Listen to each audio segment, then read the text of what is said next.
બેચરાજીમાં નાયબ મુખ્યમંત્રી નીતિનભાઈ પટેલ અને ભાજપના પ્રદેશ પ્રમુખ જીતુભાઈ વાઘાણીની હાજરીમાં 72 પટેલ સમાજના આગેવાન કિરીટભાઈ પટેલ ભાજપમાં જોડાયા છે। બેચરાજી ખાતે 72 કડવા પાટીદાર સમાજના આગેવાન કિરીટભાઈ પટેલ અને કેટલાક પાટીદાર યુવાનોએ ભાજપનો ખેસ ધારણ કર્યો હતો।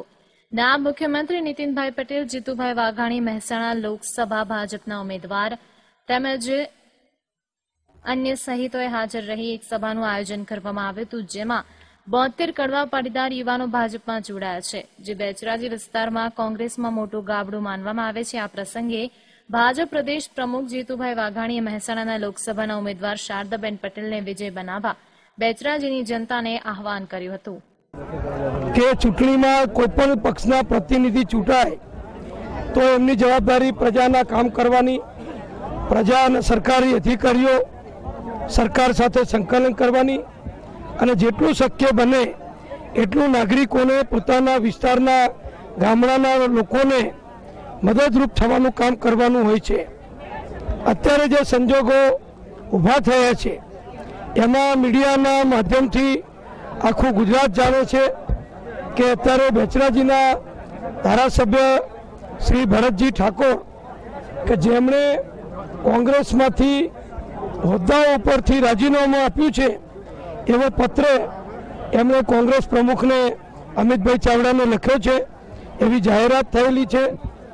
3 ધારાસભ્યો કોંગ્રેસમાંથી નીકળી ગયા, એ પૈકીના એક ધારાસભ્ય મહેસાણા જિલ્લાના બેચરાજીના ભાઈ ભરતભાઈ છે।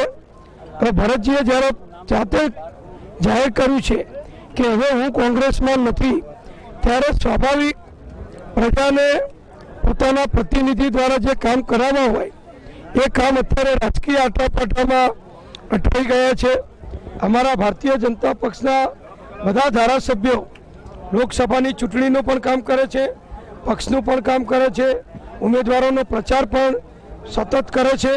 સાથે સાથે જ્યાં જાય ત્યાં પ્રજાની કોઈ નાની મોટી તકલીફ, જરૂરિયાત, રજૂઆત આવે તો અમને પણ તરત ફોન ઉપર એમના વિસ્તારના પ્રશ્નોની જાણકારી આપે છે। એટલે પ્રજાને ધારાસભ્ય એ સતત સંકળાયેલા હોય અને ધારાસભ્યના મારફત વિસ્તારના પ્રશ્નો સરકાર સુધી, અધિકારીઓ સુધી પહોંચતા હોય છે। એટલે અત્યારે એ શૂન્યાવકાશ મને અહીંયા જણાય છે। ચૂંટણીઓ છે, આચારસંહિતા છે, બધા જ કામમાં લાગ્યા છે, ત્યારે સ્વાભાવિક ધારાસભ્યની હાજરી હોય, ધારાસભ્ય કાર્યશીલ હોય, ધારાસભ્ય બધાને મળતા રહેતા હોય તો વધુ સારું કામ થાય એવી મારી માન્યતા છે। વિશાલ ઠાકુર સાથે લાઈવ ગુજરાત ન્યૂઝ, કડી।